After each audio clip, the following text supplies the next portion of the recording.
Bike కా బాప్ ఎవరు అంటే వచ్చే మొదటి పేరు రాయల్ ఎన్ఫీల్డ్. అందుకోసమే రాయల్ ఎన్ఫీల్డ్ కేవలం రోడ్ల మీదే కాదు, జనాల గుండెల్లో కూడా ఒక ఎమోషనల్ ఫీలింగ్. కానీ మీకు తెలుసా, ఈ ఐకానిక్ బైక్ మన మధ్య అసలు ఉండకపోయాను. సిద్ధార్థ్ లాల్ తీసుకున్న ఆ ఒక్క డిసిజన్ వల్ల ఈ రోజు రాయల్ ఎన్ఫీల్డ్ మన కళ్ళ ముందు ఉంది. అసలు నిజమేంటంటే అతనికి ఉన్న 15 బిజినెసెస్ లో 13 బిజినెస్లు అమ్మేశాడు, కేవలం రాయల్ ఎన్ఫీల్డ్ ని ప్రపంచానికి చూపించడానికి. ఈ డిసిజన్ ని చాలా మంది ఐచర్ మోటార్స్ కంపెనీ యొక్క సూసైడ్ మూవ్ అని అంటే, ఇంకొంతమంది వీళ్ళు పిచ్చోళ్ళు అంటూ హేళన చేశారు. కంపెనీ యొక్క షేర్స్ దారుణంగా పడిపోతూ ఉండడమే కాకుండా వాళ్ళకి చాలా ఆలోచనలో పడేసింది. కానీ తర్వాత వచ్చిన పరిస్థితులు ఐచర్ కంపెనీని హిస్టరీలో ఒక పొజిషన్ లో కూర్చోబెట్టింది. ఈ రోజు నాడు ఐచర్ మోటార్స్ కేవలం ఒక కంపెనీనే కాదు, మన దేశం ఒక బ్యాక్ బోన్ గా మారింది. ఈ కంపెనీ లక్షల మంది రైతులకి పంట పండించడానికి ట్రాక్టర్స్ ని ఇచ్చింది, చిన్న చిన్న వ్యాపార వ్యక్తులకి ట్రక్స్ ని ఇచ్చింది. ఇంకా వీళ్ళ బస్ అండ్ హెవీ ట్రక్స్ అయితే మన డైలీ లైఫ్ లో రోడ్స్ మీద వెళ్ళినప్పుడు చూస్తూనే ఉంటాం. అయితే ఈ వీడియోలో మనం ఎలా ఐచర్ మోటార్స్ సక్సెస్ అయిందో తెలుసుకుందాం.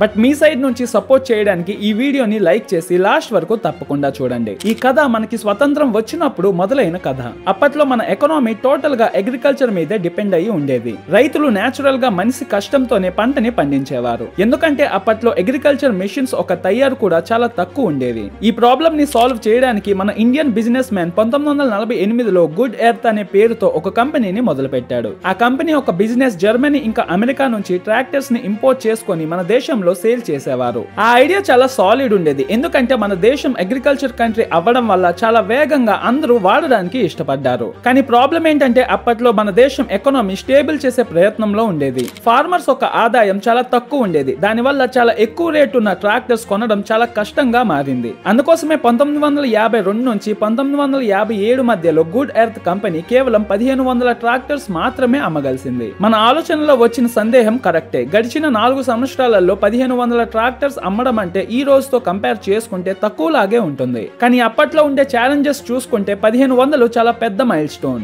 అయితే ఇప్పుడు మన మెయిన్ కథ ఐచర్ మోటార్స్ ఎలా మొదలైందో తెలుసుకుందాం. ఐచర్ కంపెనీని ప్రౌడ్ ఇండియన్ కంపెనీ అని మనం చెప్పుకున్నా సరే, దీని యొక్క మొదలు జర్మనీలో ఉండే జోసెఫ్ ఐచర్ ఇంకా ఆల్బర్ట్ ఐచర్ అనే ఇద్దరు అన్నతమ్ముళ్ళు కలిసి స్టార్ట్ చేశారు. వీడేంటి స్టోరీని అటు తిప్పి ఇటు తిప్పి చెప్తున్నాడు అనుకోకండి, కథలో ముందుకు వెళ్తే అన్ని కనెక్ట్ అవుతాయి. అసలు ఐచర్ మోటార్స్ కంపెనీలోకి రాయల్ ఎన్ఫీల్డ్ ఎలా వచ్చిందో చెప్తాను, వీడియోని లాస్ట్ వరకు చూడండి. నిజానికి 1930లో జర్మనీలో ఉండే ఒక చిన్న విలేజ్ ఫార్స్టోన్ లో ఉండే ఇద్దరు అన్నతమ్ముళ్ళు చిన్నప్పటి నుంచే వాళ్ళ నాన్నగారికి ఇనుమ పనులు చేస్తూ ఉండగా చూస్తూ పెరిగారు. అయితే వాళ్ళ విలేజ్ ఏదైతే ఉందో చాలా మంది అగ్రికల్చర్ మీదే డిపెండ్ అయ్యి ఉండేవారు. కానీ ఏ ప్రాబ్లం అయితే మన దేశం స్వతంత్రం వచ్చిన తర్వాత ఫేస్ చేసిందో అదే ప్రాబ్లం జర్మనీలో 20 సంవత్సరాల ముందే చూసేవారు. అంటే అప్పట్లో ట్రెడిషనల్ మెథడ్స్ యూజ్ చేసి పంటలు పండించేవారు. అలా చూసిన ఇద్దరు పంట పండించే వాళ్ళ కోసం ఏదైనా తయారు చేయాలి అని ఆలోచించారు. అలా ఇద్దరు కలిసి పాత టూల్స్ తో ఎక్స్పెరిమెంట్ చేయడం మొదలు పెట్టారు. అండ్ అలా 1936లో ఇద్దరు కలిసి లాంచ్ చేసిన ట్రాక్టర్ చిన్న చిన్న రైతులకి చాలా హెల్ప్ అయింది.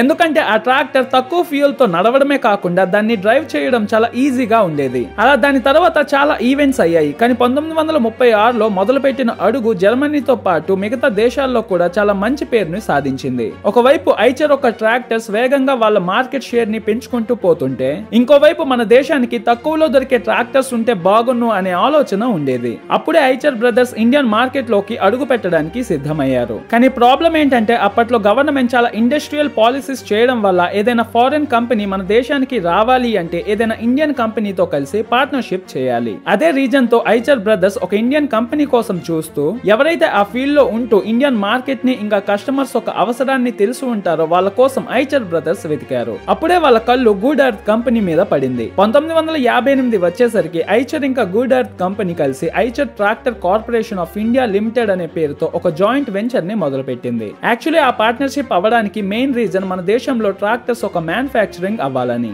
గుడ్ ఎర్త్ కంపెనీ పని కేవలం ట్రాక్టర్స్ ని ఇంపోర్ట్ చేయడమే కాకుండా ట్రాక్టర్స్ ని తయారు కూడా చేయాలి అనుకున్నారు. అందుకోసం ఫరీదాబాద్ లో చాలా పెద్ద ఫ్యాక్టరీ కట్టారు. అండ్ అదే మన దేశం ఒక ఫస్ట్ ట్రాక్టర్ మ్యానుఫ్యాక్చరింగ్ ఫ్యాక్టరీగా చరిత్రలో నిలిచిపోయింది. 1959 వచ్చేసరికి ఫరీదాబాద్ ఒక ఫ్యాక్టరీ నుంచి ఫస్ట్ ట్రాక్టర్ తయారు అయ్యి బయటికి వచ్చింది. అండ్ దాని పేరు స్వరాజ్ అని పెట్టారు. మొదటిసారి మన దేశపు రైతులకి దొరికిన ట్రాక్టర్ తక్కువ డబ్బులకే కాకుండా వాళ్ళ అన్ని అవసరాలకి పనికి వచ్చేలా డిజైన్ అయింది. అలా ఆ ట్రాక్టర్ ఒక డిపెండ్ ఎంతలా పెరిగింది అంటే ఆ ట్రాక్టర్ దేశం మొత్తం పాపులర్ అయిపోయింది. ఈ సక్సెస్ తర్వాత ఆ కంపెనీ తన పేరుని మార్చుకొని Eicher tractor corporation of India limited నుంచి ఐచర్ ట్రాక్టర్స్ ఇండియా లిమిటెడ్ గా చేసేసింది. కానీ 1960 వచ్చేసరికి మన దేశంలో కాంపిటీషన్ చాలా పెరిగిపోయింది. మహేంద్ర ఇంకా ఎస్కోట్ లాంటి పెద్ద పెద్ద పెద్ద కంపెనీస్ ఐచర్ కంపెనీకి పోటీ ఇవ్వడానికి వచ్చేసాయి. అలా ఐచర్ ట్రాక్టర్ సేల్స్ పడిపోవడమే కాకుండా కంపెనీ ఇబ్బందుల్లో పడిపోయింది. కానీ అక్కడ మన్మోహన్ లాల్ ఒక గేమ్ చేంజింగ్ డిసిజన్ ని తీసుకున్నారు. కేవలం రైతుల కోసం ట్రాక్టర్స్ ని తయారు చేయడమే కాదు, వాళ్ళతో బాండ్ కూడా పెంచుకోవాలనే పట్టుదలతో అక్కడ నుంచి వాళ్ళ సర్వీస్ నెట్వర్క్స్ ని పెంచడం మొదలు పెట్టారు. అలానే వాళ్ళు రైతులకి రిపేర్ వచ్చిన ట్రాక్టర్స్ ని ఎలా రిపేర్ చేయాలో అని ట్రైనింగ్ ఇవ్వడం మొదలు పెట్టారు. ఇలా చేయడం వల్ల ఐచర్ కంపెనీ కొన్ని రోజుల్లోనే మళ్ళీ ఇండియన్ మార్కెట్ లో సేల్స్ పెంచుకొని మిగతా కంపెనీస్ కి గట్టి పోటీ ఇవ్వడం మొదలు పెట్టింది. అలా 1966లో మన్మోహన్ లాల్ కొడుకు విక్రమ్ లాల్ కంపెనీ యొక్క బాధ్యతని తీసుకున్నారు. విక్రమ్ ఒక న్యూ ఐడియాస్ ఇంకా లీడర్షిప్ ఐచర్ మోటార్ స్థాయిని పెంచడమే కాకుండా ఇండియన్ అగ్రికల్చర్ సెక్టర్ మొత్తాన్ని మార్చేసింది. ఎందుకంటే 1965 నుంచి 1975 మధ్యలో Vikram Lal Eicher manufacturing process ని కంప్లీట్ గా మేడ్ ఇన్ ఇండియా మోడల్ గా మార్చేయడానికి డిసైడ్ అయ్యారు. అంటే ఇంతకు ముందు వరకు parts and mechanical components Germany నుంచి ఇంపోర్ట్ చేస్తూ ఉండేవాళ్ళు. ఇప్పుడు అవి ఇండియాలోనే మ్యానుఫ్యాక్చరింగ్ చేస్తారు. దానివల్ల ప్రొడక్షన్ కాస్ట్ చాలా తక్కువ అవడమే కాకుండా ట్రాక్టర్స్ తక్కువ ధరలకి అమ్మడానికి సిద్ధమైంది. దానివల్ల ప్రతి చిన్న రైతులు ఈజీగా కొనే ఆలోచనలోకి వచ్చారు. దానివల్ల పంటలో ట్రాక్టర్ ఒక మెకానిజం యూజ్ చేస్తూ పంటలు బాగా పండడానికి హెల్ప్ అయింది. అలా ఇండియన్ అగ్రికల్చర్ సెక్టర్ చాలా ఆదాయాన్ని చూసింది. తర్వాత 1994 రానే వచ్చింది అండ్ కంపెనీ తీసుకున్న స్టెప్ ఇప్పుడు నంబర్ 1 పొజిషన్ లో ఉంచింది.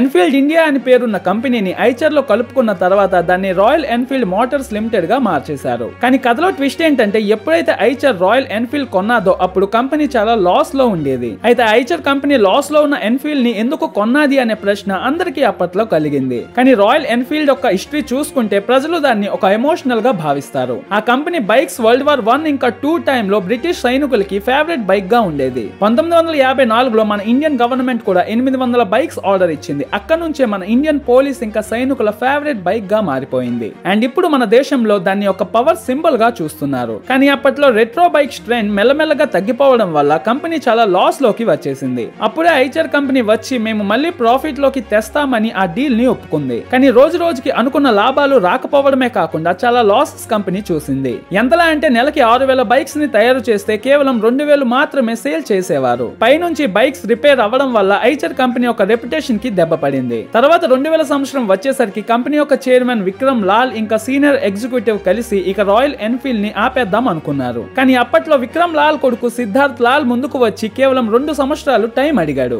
అలా రాయల్ ఎన్ఫీల్డ్ ఒక బాధ్యత సిద్ధార్థ్ లాల్ తీసుకొని రీసెర్చ్ చేసి దేశంలో ఉన్న యూత్ ని టార్గెట్ చేయడం మొదలు పెట్టాడు. చాలా మార్పులు చేశాక 2 సంవత్సరాలలో రాయల్ ఎన్ఫీల్డ్ ఒక కొత్త రూపాన్ని తీసుకొని సేల్స్ వేగంగా సంపాదించింది. అలా 2006 వచ్చేసరికి సిద్ధార్థ్ లాల్ కి ఐచర్ కంపెనీ యొక్క ఎండి ఇంకా సిఇఓ గా చేసేశారు. కానీ రాయల్ ఎన్ఫీల్డ్ కోసం అతను ఐచర్ కంపెనీ యొక్క 13 బిజినెస్ లో ఆపేశాడు. Eicher school of design, Eicher good earth furniture, Eicher cars, Eicher garments, Eicher finance ఇంకా ఐచర్ ట్రాన్స్పోర్టేషన్ లాంటి చాలా బిజినెస్ లో అమ్మేశాడు. ఈవెన్ వాళ్ళు మొదలుపెట్టిన ట్రాక్టర్స్ బిజినెస్ కూడా ఆపేశాడు. అతను నమ్మింది ఏంటంటే చాలా లాస్ మేకింగ్ బిజినెస్ లు చేసే బదులు కొన్ని సక్సెస్ అయ్యే బిజినెస్ లు చేస్తే బెటర్ అని నమ్మాడు. అయితే మిగిలిన 2 ప్రామిసింగ్ బిజినెసెస్ లో ఒకటి రాయల్ ఎన్ఫీల్డ్ అయితే రెండోది ఐచర్ మోటార్స్ యొక్క బస్ అండ్ ట్రక్స్ బిజినెస్. 2008 వచ్చేసరికి వోల్వోతో జాయింట్ వెంచర్ స్టార్ట్ చేసి వోల్వో బస్సెస్ యొక్క క్వాలిటీ అండ్ కంఫర్ట్ పెంచడానికి సిద్ధమయ్యారు. ఇదే కాకుండా సిద్ధార్థ్ రాయల్ ఎన్ఫీల్డ్ కోసం చాలా కష్టపడి మంచి పేరు తెచ్చుకున్నారు. 2012లో థండర్ బర్డ్ 350 అండ్ 500 మోడల్ ని లాంచ్ చేసి వాటిని కంపెనీ యొక్క ఐకానిక్ మోటార్ సైకిల్స్ గా మార్చాడు. తర్వాత వచ్చిన క్లాసిక్ 350 కంపెనీ యొక్క ఎక్కువ సేల్ అయిన బైక్ గా హిస్టరీలో నిలిచింది. కానీ సిద్ధార్థ్ ఒక ఆలోచన కేవలం ఇండియా మాత్రమే కాకుండా ఇంటర్నేషనల్ ఎక్స్పెన్షన్ చేసేలా అడుగులు వేసింది. 2024లో రాయల్ ఎన్ఫీల్డ్ ఏకంగా 9,12,732 బైక్స్ ని అమ్మింది. 2023తో కంపేర్ చేసుకుంటే 9% ఎక్కువ. రాయల్ ఎన్ఫీల్డ్ ఇంకా వాళ్ళ విఈ కమర్షియల్ వెహికల్స్ కలిసి 34 దేశాల్లో సేల్ చేసుకుంటూ వస్తున్నారు. 2017లో ఐచర్ మోటార్స్ $70 బిలియన్ సంపాదిస్తే 7 సంవత్సరాల తర్వాత అది కాస్త $165 బిలియన్ గా ఎదిగింది. సిద్ధార్థ్ లాల్ ఇంకా వాళ్ళ టీం అనుకున్నది చేశారు. క్లియర్ విజన్ ఇంకా కరెక్ట్ డైరెక్షన్ లో పని చేస్తే అనుకున్నది సాధించొచ్చు అని ప్రూవ్ చేశారు. ఈ విషయంలో మీరేమనుకుంటున్నారో కామెంట్స్ లో చెప్పండి. వీడియోని లైక్ చేయకపోతే లైక్ చేసి తప్పకుండా మీ రాయల్ ఎన్ఫీల్డ్ ఉన్న ఫ్రెండ్స్ అండ్ ఫ్యామిలీ మెంబర్స్ కి షేర్ చేయండి. నా ఎక్స్ప్లెనేషన్ కానీ మీకు నచ్చినట్టయితే మన ఛానల్ ని సబ్స్క్రైబ్ చేసుకొని బెల్ ఐకాన్ ని యాక్టివేట్ చేసుకోండి. Thank you.